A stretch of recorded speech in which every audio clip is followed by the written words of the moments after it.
Welcome to the Male Fertility Podcast. Today we are joined by another incredible member of the NeXYs community, and that is Jack Silverside. How are you doing, buddy? Yeah, very well, thank you, man. Very well. It's an absolute pleasure to be on here with you guys. I've been following you from the day one of the podcast, and I really feel privileged to be invited on. Yeah, very well. Privilege is all ours, Jack. Thank you for coming. Yeah, thanks for being on, mate. And obviously, I've been talking to you for a while, getting to know you, and I know that it's going to be an incredible conversation that our listeners are going to get so much from. All right, so I think we go right back to the beginning. Where did it all start for you? Because we were saying it before we came on air, your story, your journey. I put the J word in there early. Yeah. I've already done it. I've jumped straight in. Sean's looking at me. Gotta be done. Your journey's got multiple levels. It hasn't been straightforward. You are still in the mix of things, but where did it start? Yeah, so probably back in 2021, me and my wife Becca decided to get the wheels going with trying for a baby. You know, we'd not long come back from Mexico, so we had to give it a sort of period of time before we could start.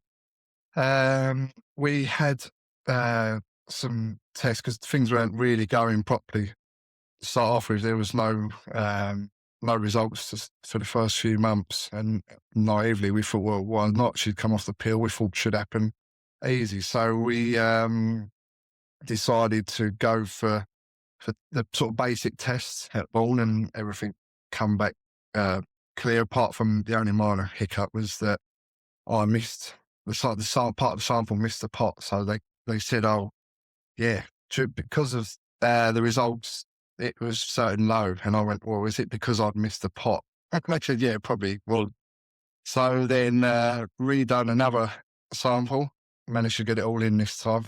And The pots are quite small, to be fair. Oh, it was, and I think it was sort of all in. I was all in a fluster, you know, that pressure of get it in and all that, and so that was a bit embarrassing to start with. Yeah, without trying to go on a tangent, but any idiot that calls it the easy bit, anything like, they just have never walked that path and never stepped into that room, because the pressure is just like nothing I've ever experienced. Yeah, I know. That's what I said. She goes, you had one job to do, like, Probably never had a problem doing it before. And I was like, I know, never had to try and lay me into a pot before. So that was. I'm sat here thinking, at least she got the lid off, like. That's true. Yeah, that's a story for another day, but it's true. Go on, mate. Where were you? So you've come out with your sample that's missed a bit, and then you've had another go. I'll go back because they said, oh, it's a bit low and all this, maybe because it missed the pot. I also thought maybe it's lifestyle. So then I decided back then to go, right, let's give up all the booze. I started taking Wellman, the conception fertility, male fertility supplements. Started taking them daily. Yeah, give up the drink and everything. It was going to family do's and functions and weddings where normally I'd be drinking and celebrating everyone. And I'm there with the non-alcoholic beers and taking my supplements even while I'm sitting at the table in this wedding.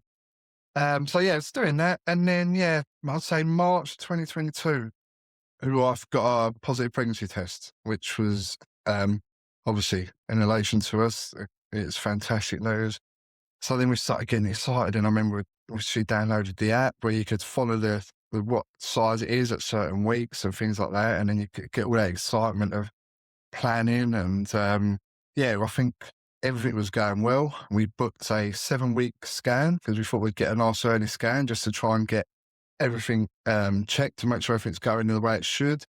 And then it was April the 30th, a day that sticks with me every day, every year that it comes around. It's like not even an anniversary, but it is that as it approaches. It was a Saturday evening. We was getting ready to go out with friends for a meal, and it's kind of an exciting one because this was when we was going to tell our friends, our closest friends, that, hey guys, we've got some great news. We're pregnant. And I was in the bedroom with my wife. Becca, she was in the shower, and she come out of the shower and she was just holding her abdomen, and she was just in crippling pain. She said, my stomach's really hurting. And she's quite a tough one, you know, she's got a real strong pain threshold normally. But to see her like that, I thought, yeah, no, she's not right here. And didn't know what it was. So she was like, oh, look, I'll just take a couple of paracetamol, see if it passes. Paracetamol didn't touch the sides. She was literally wincing on the bed, you know, like in pain. And I thought, no, this ain't right. We've got to do something. So called 111, explained to them what we was experiencing, told them that Becca was pregnant. And they just said, you need to get down to A&E. So again, this is panic starts to set in. So I managed to get her into the car. She's, like I say, holding her stomach the whole time.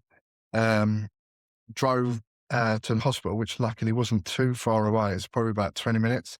Parked up. As we was walking towards A&E, she said, oh, I feel faint. So I sort of carried her in to the A&E reception. We sat down, went up to the receptionist, told her what was happening. Next thing I know, she's being sick.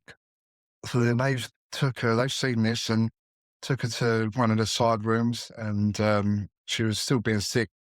And then they put a blood pressure thing on her arm. And this is the first moment I knew that something was really seriously wrong. Before I knew it, this blood pressure machine started beeping, and before I knew it, the nurse straight away, I could see in her face, the panic set in. Her blood pressure had dropped so low that she was almost passing out. So before I knew it, she was taken off into triage, laid on a bed, and there was a whole hive of activity going on around her. There was nurses and doctors.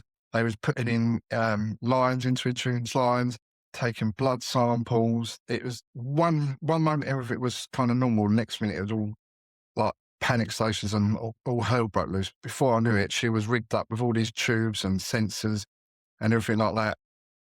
I remember the doctor said that she's probably going to go and need some surgery. We feel like she's had an ectopic, could possibly have ruptured. And at the time, I didn't even know what this word meant, ectopic, and I didn't know. So he said to me, look, go and sit in the family room and we'll come back to you once we know exactly what's going on.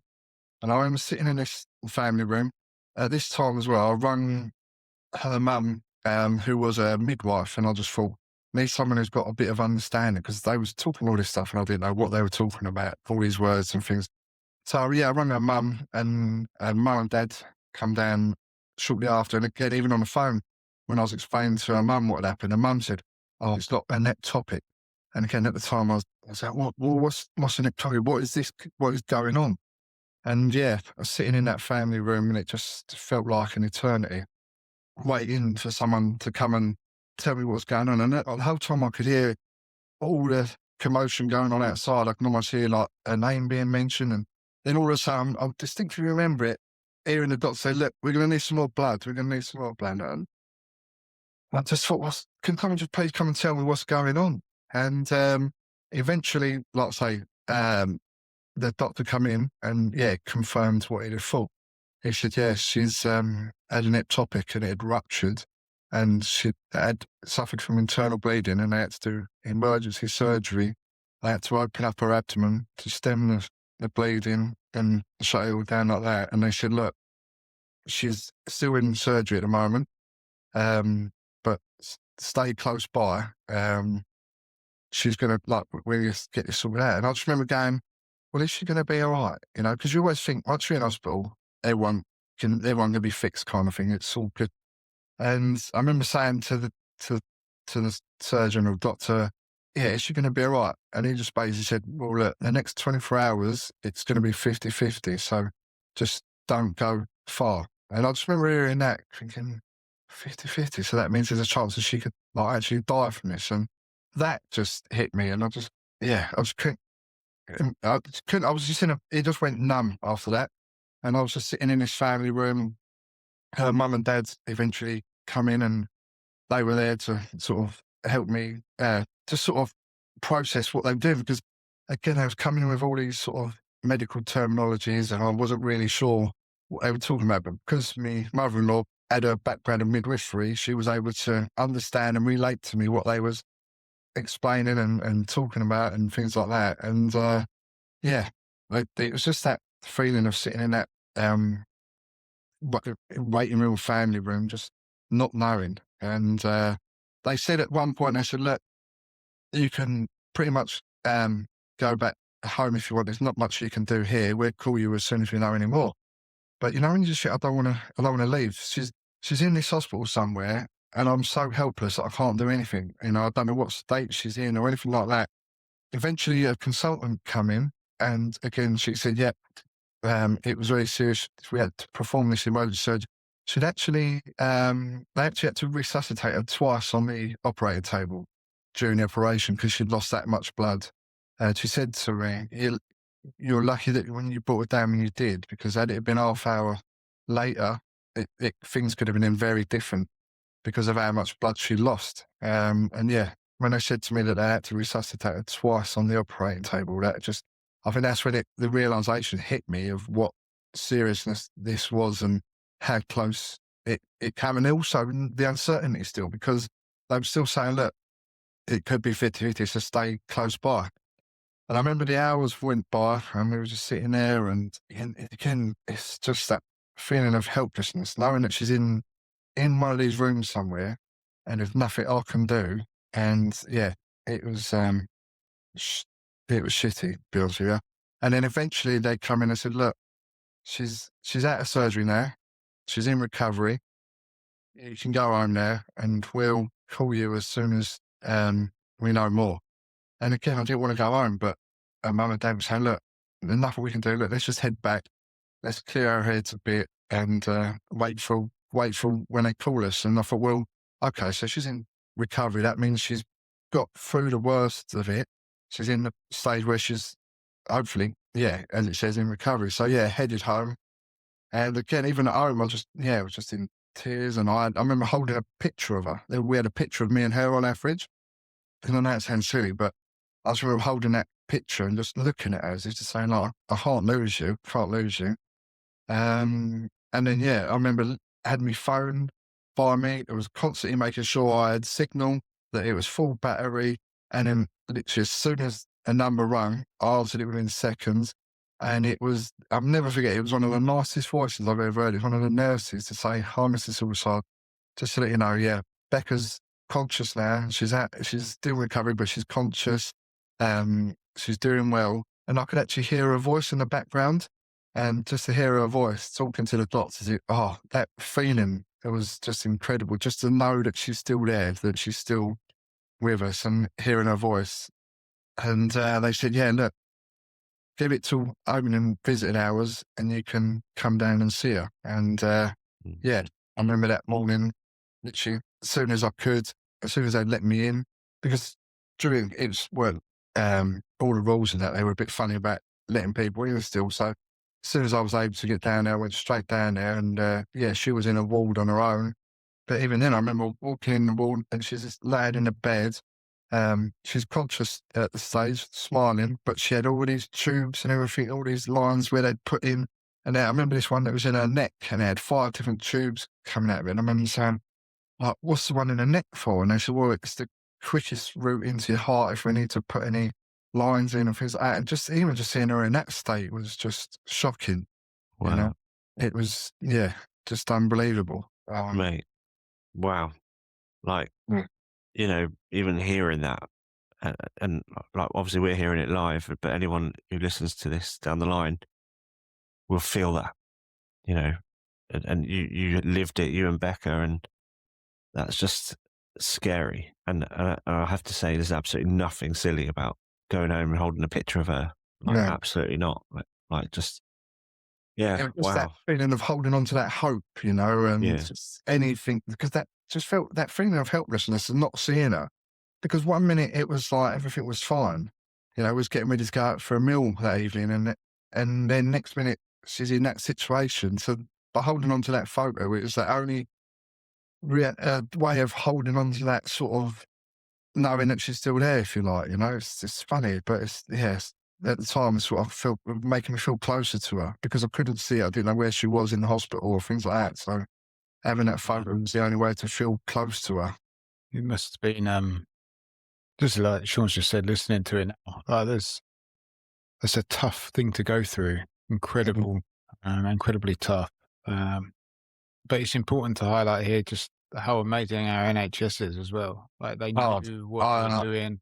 absolutely. It's moments like that, I definitely feel very privileged, that they're there when we do need them 100%. in those Yeah. emergency situations. But yeah, man, incredibly tough. Thanks Yeah. for sharing that because, you could have told that very briefly, but actually what you've done is really shown exactly what that experience meant to you. Yeah. Yeah, no, absolutely. And as Sean said, there's definitely nothing silly about holding that photo. I think I would have done a very similar thing and felt you just want to be close to them.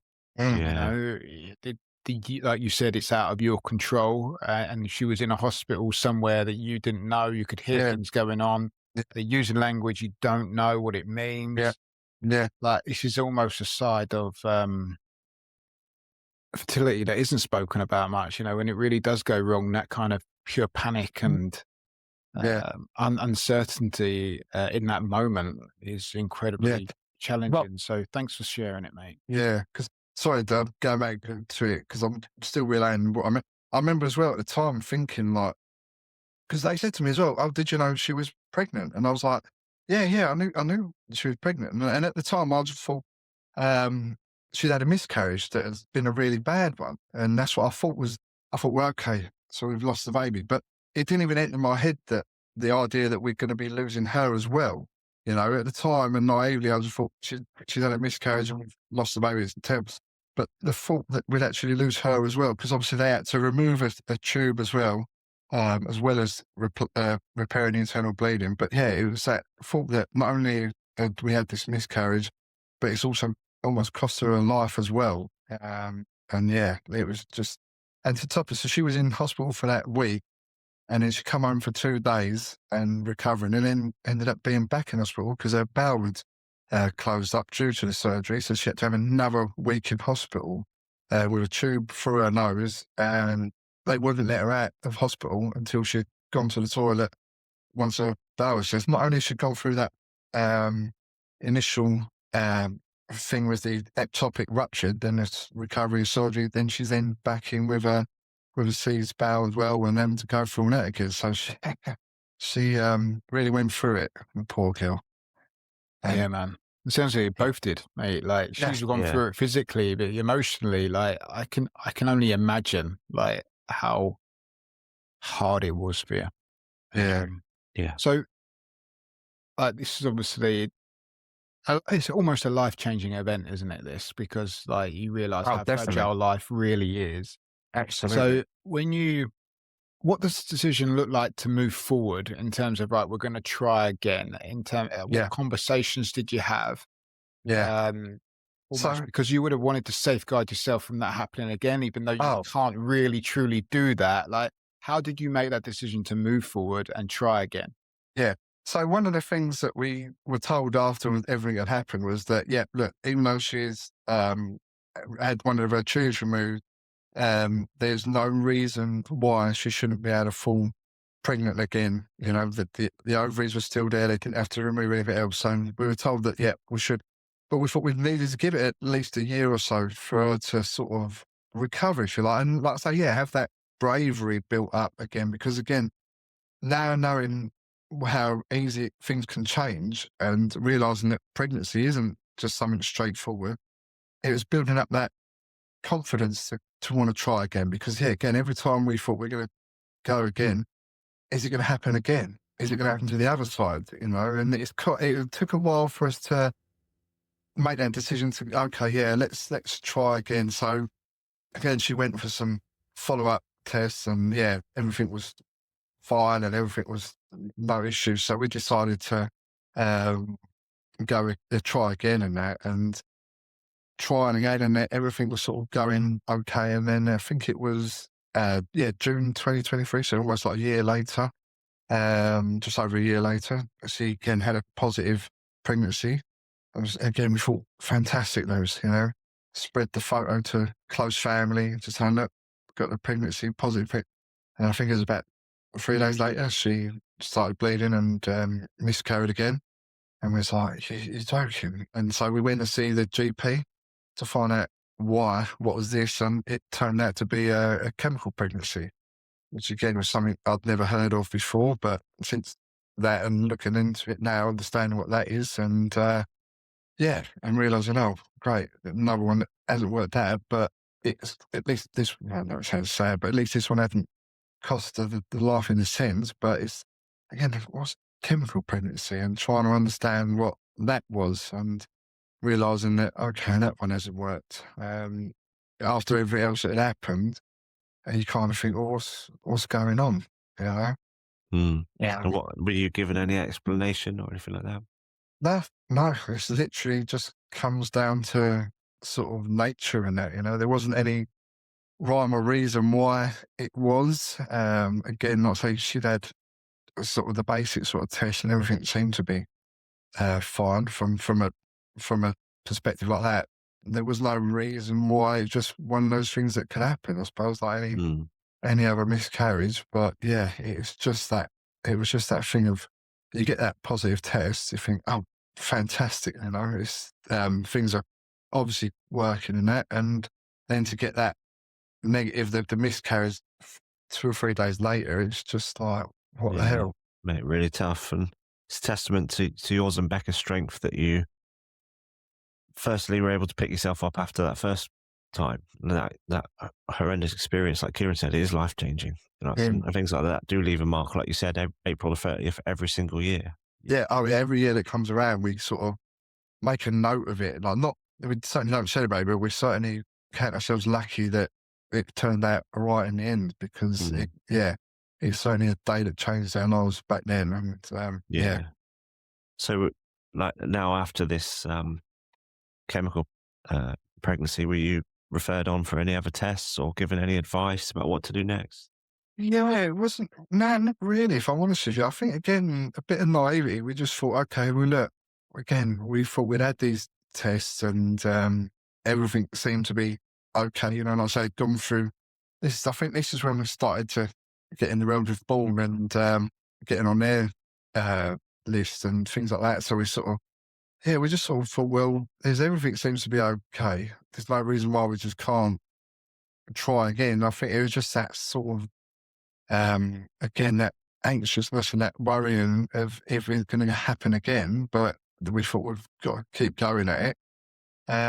So I think that was, so then after a while, we just thought, well, look, neither of us are getting any younger, kind of thing. And it's been well over a year now since what happened. And again, nothing had changed, they weren't getting any results from trying naturally. So I think that's when we decided maybe we need to look down the IVF route, because, again, mainly think age and things like that and time's against us. So that's, like I said, when we got in touch with Bourne, and when we decided to go for the first round, we had the initial tests, the sort of the basic ones you get. And again, everything come back as fine. So I think it was, when was it?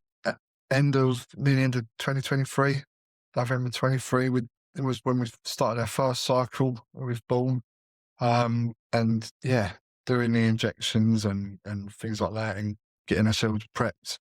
And again, that was a whole new experience for us. You know, just having to see Becca doing all them injections and everything she had to go. Because again, it's that feeling of helplessness again. For us blokes, what do? We just got one job to do. Well, in relation to that job, like, were you, when you were now in a specialist fertility clinic, were you tested yourself? Yeah. So I had the sort of what you call a basic test. So the morphology, the mobility, and the amount, and they all come back within the categories that are acceptable. You know, so again, we wasn't thinking that it was any issue. In the naivety, you always think, oh, if there's an issue, it's got to be on the woman's side.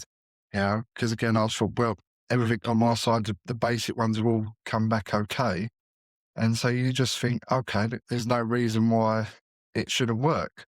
And like I say, Becca's test come back fine, my one's come back fine. So we just, thought, let's give it a go, and this should hopefully do the job. So end of November, 23, we went through the first cycle, done done all the injections and then had the 2-week wait. We had to wait for the positive test. That's probably the longest 2 weeks. And she done the tests and it come back negative. And we just thought, well, how can that be? We just gone through the professionals have done what they're meant to do. And, we've gone through everything, like the test that's saying it should be fine. And naively, we just thought, well, why hasn't it worked? And done another test and it's still negative. Again, it's only then when you start looking into it that you realise actually it's not. A lot of people assume that, oh, we'll do IVF, it's the answer to our prayers kind of thing. It's not at all, as many people know. And I think that was the first sort of reality check that actually, look, this ain't the answer. We need to look into what's going on here. And well, I think that's a very common assumption, especially more like for people who haven't been through IVF, who just assume it equals baby. But perhaps to rewind a little bit, so you managed to get pregnant naturally twice. What was behind the decision to start seeking fertility treatment? I think, like I say, it was just time was against us, really. And Sean, I think, we'd kept trying, and Becca was doing all the ovulation tests, so we was trying to make sure we're getting everything spot on and lining up, as well as doing it. Actually, it almost become, not going to say a chore, but it almost become like a job, It was that desperate. So women, every time the ovulation window fell, it's like, right, come on, this is the week. And like I say, after a while, when it didn't happen, and also I think as well, because of the operation and having to remove one of the tubes, the fallopian tubes, they did say to us that we're 50% getting less eggs, because obviously the ovaries are ovulating from one side, and obviously with the tube removed, we almost lost 50% of the chance, if you like, because it's only getting one side. So I think that was the other decision that made us go down the IVF route, because if we go down the IVF route, they can collect eggs from both ovaries, if you like. So again, it's going to speed up the process, if you like, or give us more chance, because we felt if we was carrying on doing it in a natural way, because she'd only got one tube, it's 50% less successful. So that's another reason what we thought, well, IVF, collect all the eggs that we can, fertilise everything, hunky-dory should be fine. So I think that was partly as well because of what she'd gone through and the operation that she'd gone under to have her tube removed. That was partly the reason why we decided to go down that route as well. Yeah, fair enough. Yeah, understandable. And but yeah, it's a bit of a, without sounding too, I was trying to think of a different word, but it's a mind fuck, isn't it? When you go through all this and you've been through all that shit, and you just want to get, and like, you just want that family, that child, and you are in good company here, and anyone listening will completely get it when you mentioned about like sex becoming a chore, a bit, like on demand. It is like, you feel like a robot. Yeah, exactly. Yeah, we 100% would have talked. We did talk about it. We had a sex therapist come on, actually. We delved into it at length. This is years down the line now since you started trying, since you got back from that holiday in Mexico. And so the time just goes on, doesn't it? That waiting is just awful.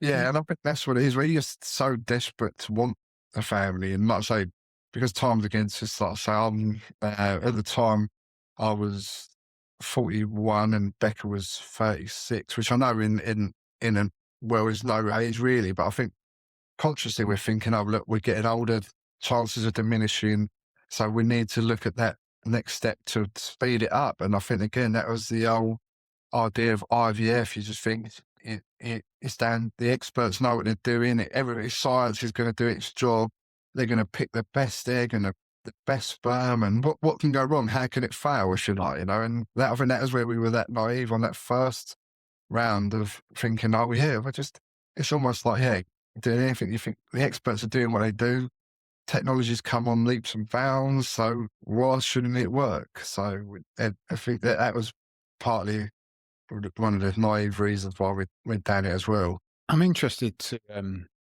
to know what that initial conversation with the clinic was like, because obviously you're turning up having obviously what's happened to you, but you've also had 2 natural conceptions. Mm.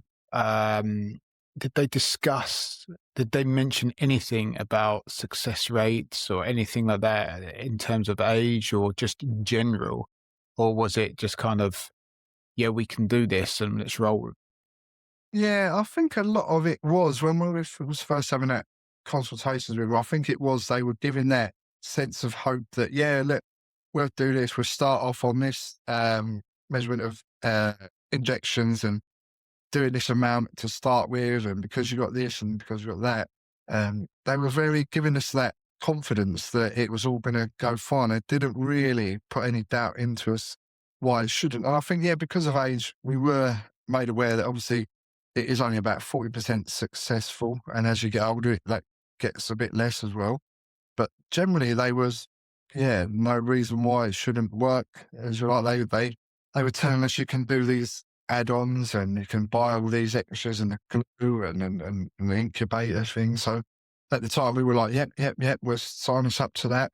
I think even as well at the time, the first round, Becca went through some fertility acupuncture, which was recommended.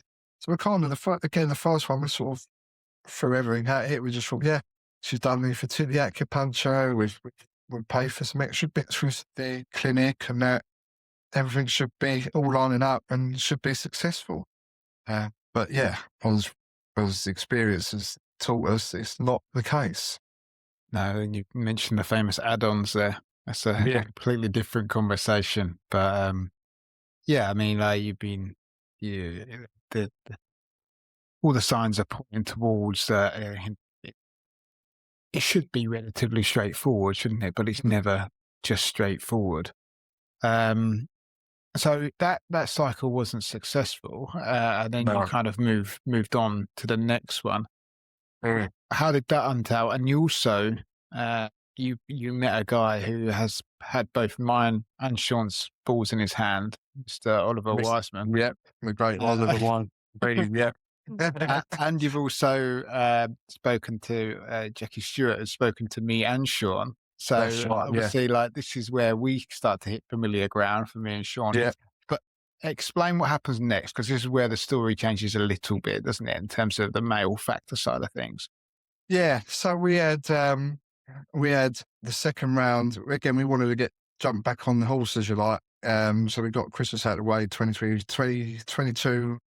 April 22, again, we felt like we'd given it enough time from the first one for Becca's body to sort of recover from all the medicines and that. Go the second round, another go. Again, this time it was IVF again. We paid for a few bits and pieces that we thought would help it. Again, exactly the same result. 2 weeks, waiting for that test result, negative. No reason why, no other explanation. And then the third round was in November of 2024. Sorry, yeah. Sorry, so the second round was 24, April 24, and the third round was November 24. And that one was probably our biggest hope. We had the best graded egg. We had an A+ egg graded. Had 2 transfers. We had real big hopes on this one, thinking third time lucky as you like, we could be there. Get really excited, and that 2-week test come. And I remember at the time I was at work, and I said to Becca, I said, look, don't do it until I need to be with you. But Becca being Becca, she couldn't wait. And I remember, and I was at somehow trial. I wish I'm never going to work, but I remember being at work, and all I could think about was, has she done the test? Has she done the test? And I rang her up, and I said, all right. I said, have you done it? And she straight away started crying. She said, yeah, I have. And I knew I could just hear from her voice that it wasn't the news she wanted. And I think that was when it really hit me that this is tough, I just felt like, it's when I just thought, what the fuck is going on, We've gone for all the sort of normal tests that you get offered.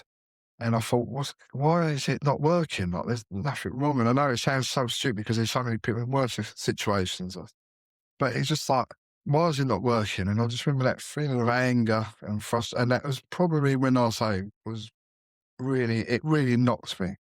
That feeling of despair and anger and frustration and wanting to know the reason why, looking for answers and someone to blame. And I remember thinking, it's the clinic, they've done it wrong and things like that. And yeah, just that real anger and yeah, I don't know, yeah, depression and things like that just got me down thinking why is it not working for us?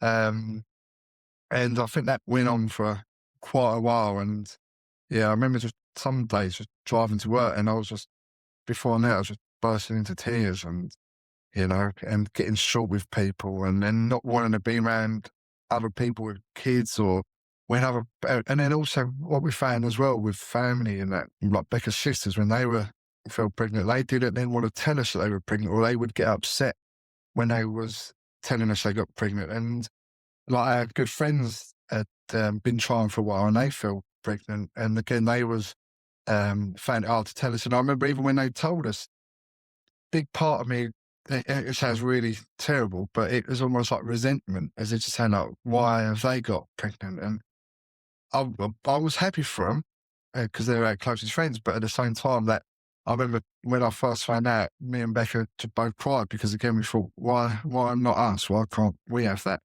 And again, it's one of the things that anyone listening to this, going through it, will know exactly what you're talking about. It's hard to explain. It's like that mix of, like you said, the happiness, joy, but like jealousy, resentment, and the feeling of like unjust is all swirling around. And yeah, it is. Unless you really felt it, you'd never know what that feels like. That real, like when it's swirling around in your gut. And I just want to say, mate, also thank you for opening up and sharing how you were feeling at the time. Like you mentioned that the anger, but also like breaking down on the way to work, because there's too much nonsense around about like men don't like express any emotions. Not just that, but that men aren't as like desperate to have families and stuff like that. I see this stuff probably because of my algorithms and that, and I'm like, well, I don't know who they're talking to, because it's not the blokes I speak to. They're just as desperate and they feel it just as much, just like you have. And the way you beautifully have described it, all the pain like that you've been through, it shows that you felt it every step of the way. Oh, absolutely, yeah. Because people would say like, like, oh, it'll work out. You'll get your big parents, and I think they don't understand what it's like, what you're going through. They almost want to say what they think you want to hear, kind of thing. And that, I know they've all got best interests at heart, their family, but it's without, like you say, knowing what you're going through, it's hard to really understand it. And I think that's like one of the other point when I thought, right, this is where I need to find some help in this. And we was at, again, a family gathering, and there was we got 7 nieces and nephews between us now, and they're all great kids. They range from everything between 1 and 9. And I remember we was at one gathering and we were sitting there, and me and Becca were just sitting at the table, and all the parents were just playing around with the kids, and they weren't like, because we don't want to interact with them. But I remember that moment of sitting there looking over at Becca and just seeing her looking, and all of a sudden again the grief just hit me, and I had to take myself off and found myself crying my eyes out. And she come out and said, what's the matter? And I was, this is what I'm finding tough. This, like, seeing you, like you and me, almost like we feel like we're separate because we haven't got that part of the family. We haven't got the kids that we're sitting and engaging with, and we haven't got our own ones to do it with. We know we're doing it with our own nieces and nephews. We haven't got our own ones to do that. And that's when I said, look, I need to speak to someone and try and understand, to try. I can't carry on feeling like this all the time, because it's not worth. And so, and that's when I got in touch with a counsellor and went and see the counsellor to start off with, and had a few sessions with her. And she helped me understand what it was I was going through. She said it's the grief.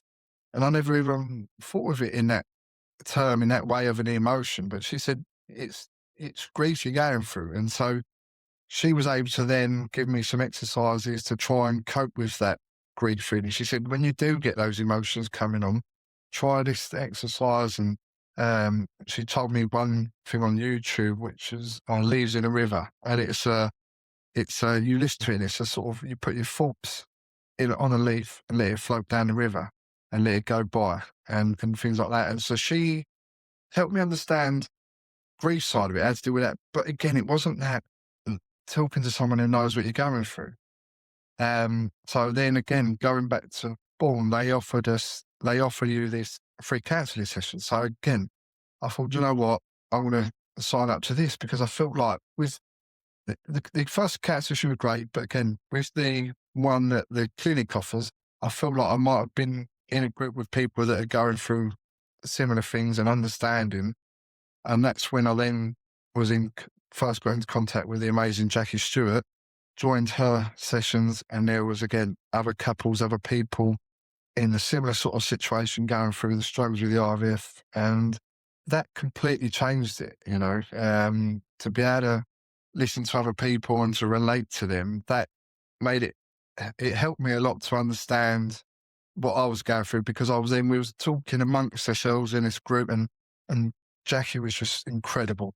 She really was absolutely incredible, the way she can help with things. And she was actually the one that put me onto you guys. She said, look, there's this podcast, this is great, 2 guys, it's really worth a listen.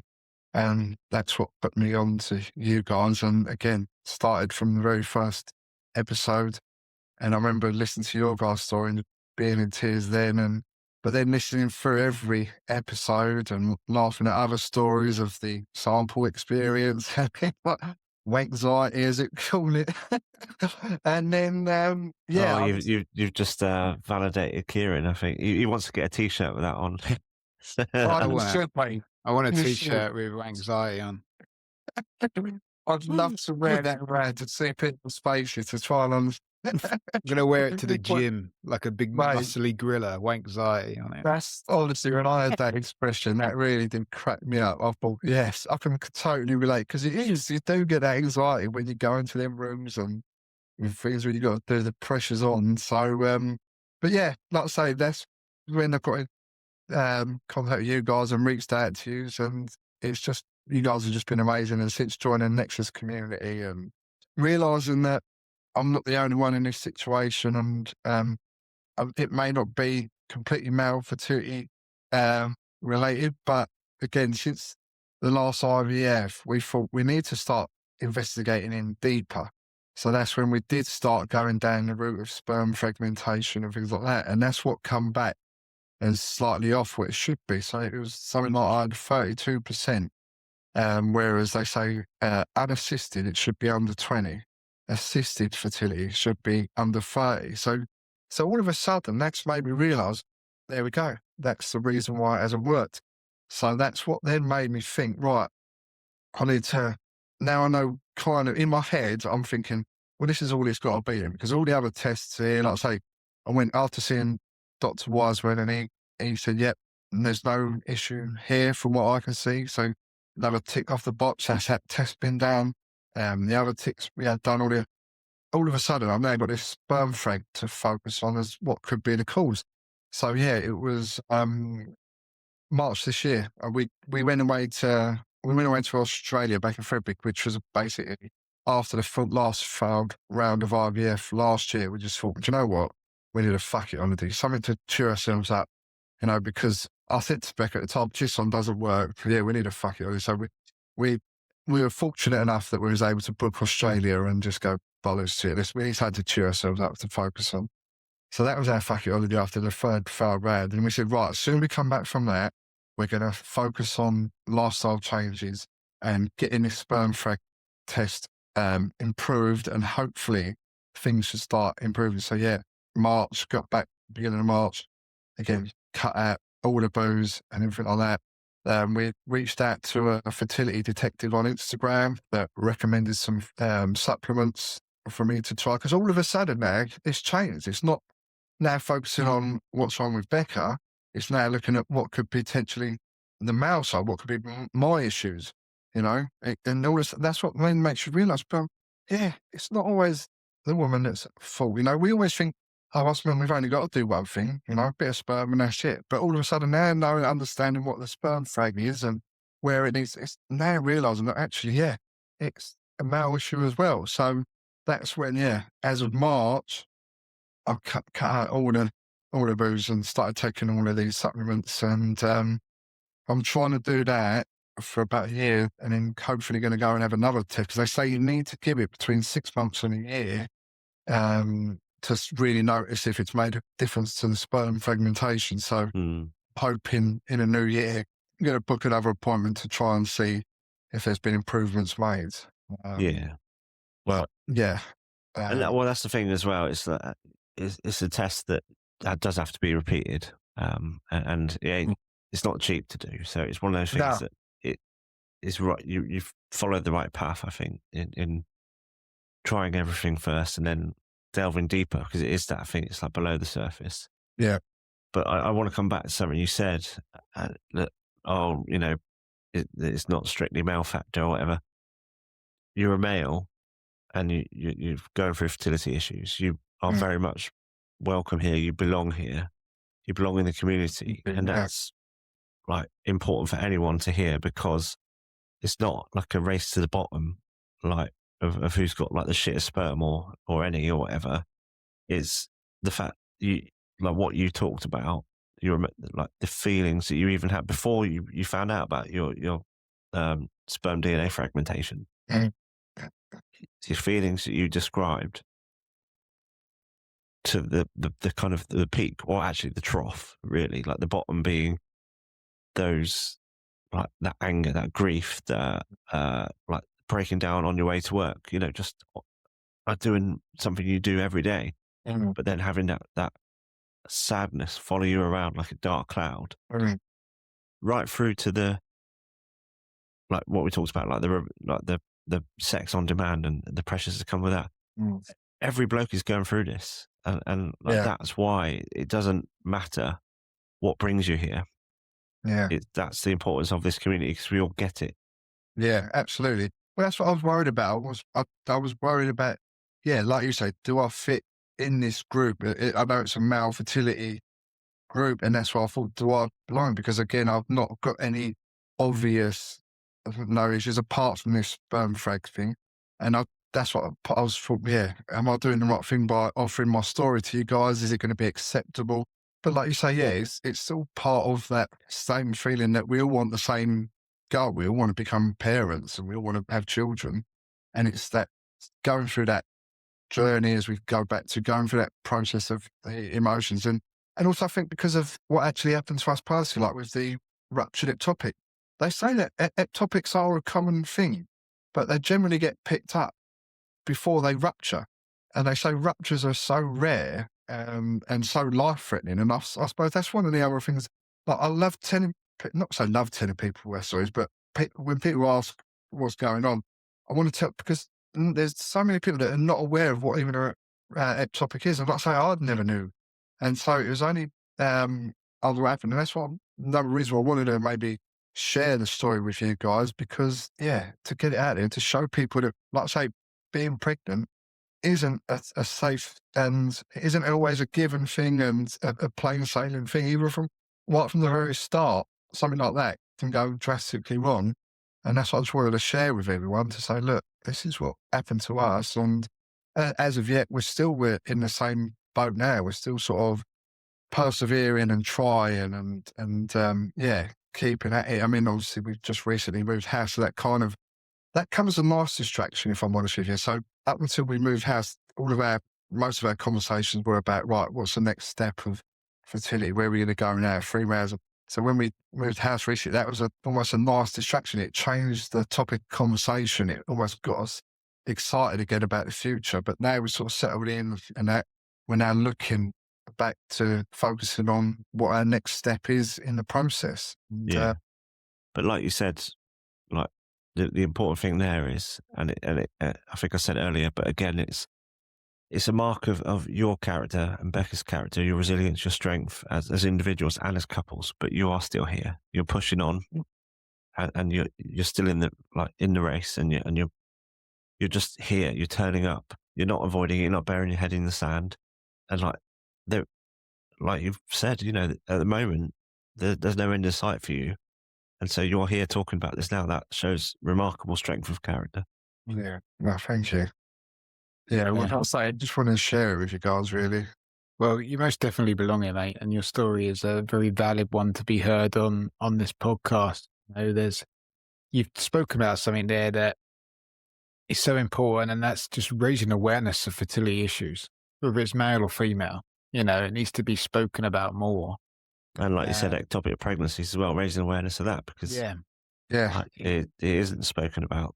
It's not spoken about, and there will be guys that at some point a guy's going to listen to this because of the algorithms of the world, because they're going through the same thing, and they're going to relate to it, and that's the important bit. There's someone out there that needs to hear your story. There's more than one. There's thousands that need to hear it. Oh, absolutely, yes. But it's just not talked about, and that, especially the male side of it. Like, there's things that have happened to Jen that have affected me, but we don't talk about them openly. As men, we just shut up and kind of look after, our primary care, and that is my wife in that sense. Her primary target. I've forgotten what they call it. There's a name for it, isn't it? But like looking after the one you truly love. And you almost sacrifice yourself. So we're so thankful that you've come on and shared this, mate. What does the future look like? What does the next? You said you were going to go in March, have another test, and then from that decide. Certainly get the test put in to see where we are with the percentages from the sperm fragmentation. The latest one, we're now looking at maybe going down the NHS route, because again, it's been 2 years and we've had unsuccessful pregnancy. So Becca has had appointments with the GP, and we're just waiting to be referred. We're eligible, and we're just waiting to be referred. So I think, again, in the new year, we're going to follow up on that and potentially go down that route. Again, if nothing happens naturally in between, but as of yet, nothing has. So I think that's where we're next step going to be in trying to see what the route of the NHS is like and continuing that journey. Because at the end of the day, we're not going to give up on it. Whatever it takes, we're gonna go there. We've spoken about every option. Every option's on the table. We haven't spoken about donor sperm and things like that, because we're that desperate to become parents. We've got that much love to give. It's obvious when we've got our nieces and nephews around us. Some people say, look, they're almost like our sitting children. When we're babysitting them, we treat them like they're our own kids, which naturally everyone does. But I think we've actually feel more connected to being a parent. That's the closest we get to being a parent when we've got our nieces and nephews around. So to us, we've got so much love to give and desperate to come, but we're not going to give up on this. We're just going to keep at it until we get there eventually. We just can't give up. So that's really the next step, I think, and whatever it takes, really. Yeah. Well, we wish you all the best of luck, mate. And obviously keep us updated, and we're here to support you every step of the way as best we can. Let us know what you need, and we'll deliver it and make sure you can. No, you guys have generally been amazing. You really, really have. Honestly, the work you guys are doing is just incredible.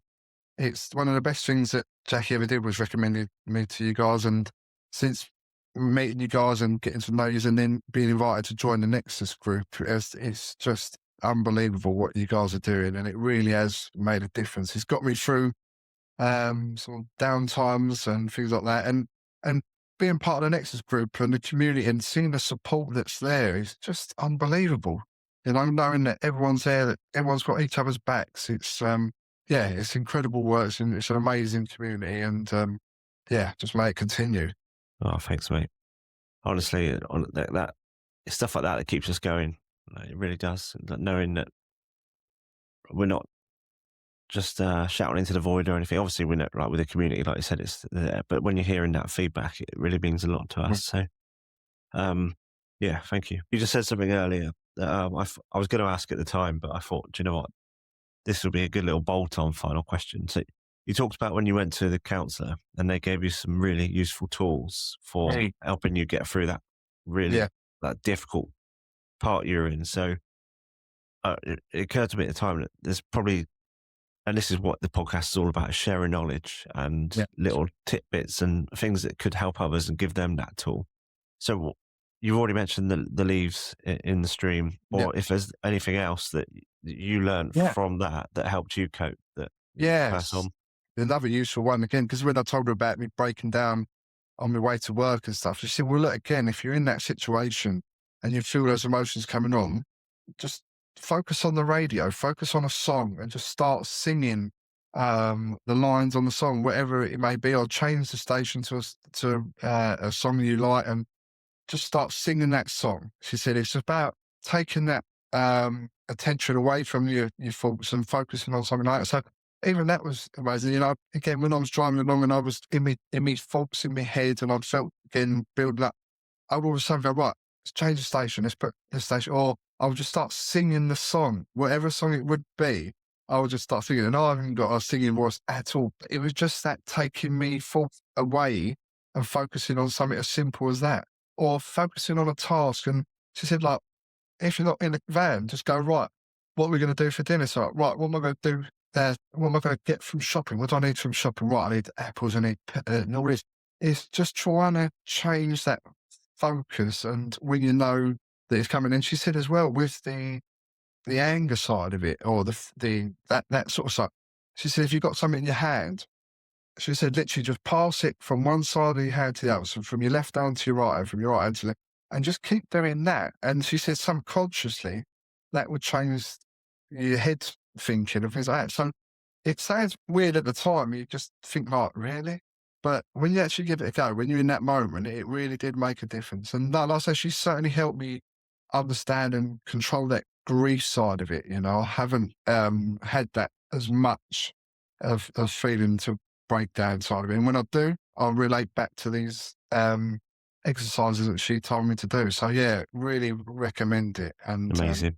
Yeah, it was incredible. There was the other one as well, the 5 stages of grief that you go through and everything like that, and it tells you the different processes. There's some amazing things on YouTube and things like that, like the 5 stages of grief. Yeah, Leaves on a River or Leaves on a Stream is a really good one. So yeah, recommend giving them a go. I think that's amazing advice, man. So thank you so much. No, thank you. You're welcome. You're very welcome. Thank you, guys.